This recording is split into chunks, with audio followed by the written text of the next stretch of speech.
Well, David Duguid, Jeremy Hunt has just been on Andrew Marr. I don't know if you got a chance to see it, but everything he said about Brexit seemed to me to be addressed to the European research group. He was basically saying, look, if Theresa May's deal is voted down again, we could end up with a soft Brexit, we could end up with no Brexit, we could end up with a referendum.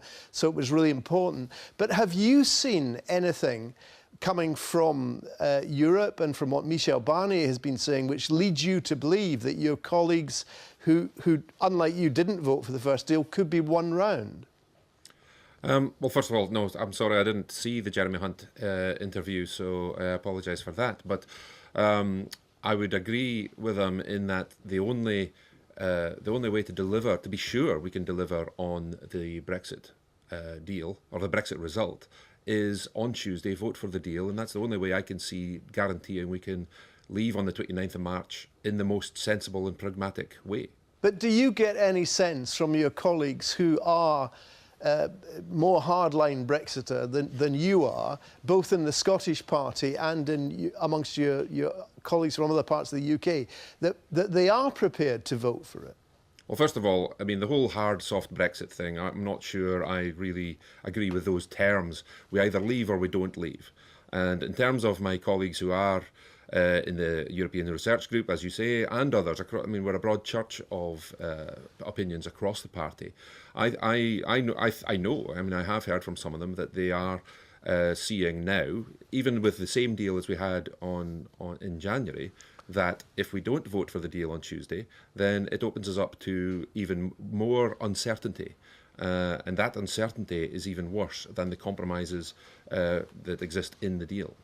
If she is defeated, well, I mean, first of all, are you certain that she will in fact come back with something and put it to a meaningful vote on Tuesday?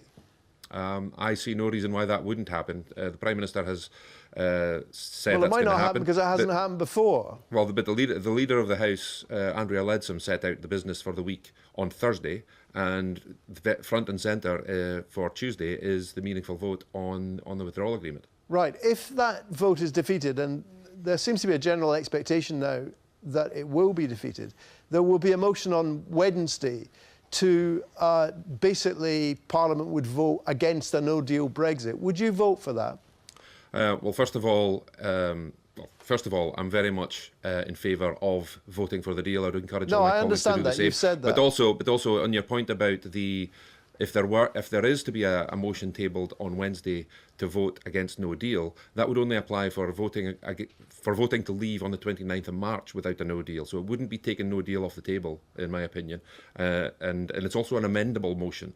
So it's very difficult if the deal doesn't pass on Tuesday, as I very much hope it does, then it opens up not only just the uncertainty of a potential extension, which I probably expect to be your next question, but the fact that that motion could be amendable means that it's very difficult to decide on what that final motion that we're going to vote on potentially on Wednesday could be. So just to be clear, what you're saying is even if there is a motion passed in the Commons, which seems possible, if not likely, perhaps likely, to declare we don't want a no deal. You're saying that doesn't take a no deal off the table permanently. It simply does it, what, for the period of any extension that Parliament might vote for the following day? As I understand it, and the way it was stated by the Prime Minister and the Leader of the House last week, is that if there were to be a vote on the event of no deal, it applies to the 29th of March. So on Tuesday, we vote to leave on the 29th of March with a deal. If that doesn't pass, then the next question is, do we leave on the 29th of March without a deal? Right. And would you vote for an extension? I think the extension option is the worst of all worlds, because not only does it create more uncertainty in the country, in business, among voters, it also gives the EU... But hang on, should her motion be defeated on Tuesday, and if Parliament votes to rule out a no deal, it's impossible to see where Theresa May goes other than with an extension, isn't it?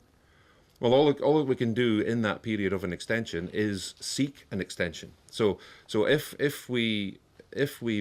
Parliament votes against no deal or leaving on the 29th of March without a deal, and then votes for an extension, all we can do is then seek from the EU Okay. to be allowed to have that extension. And Okay. if we're not, then we leave on the 29th of March without a deal. So that's the real danger if we don't vote for the deal Okay. on Tuesday. All right, David Duguid. Luke, thanks very much indeed for joining us.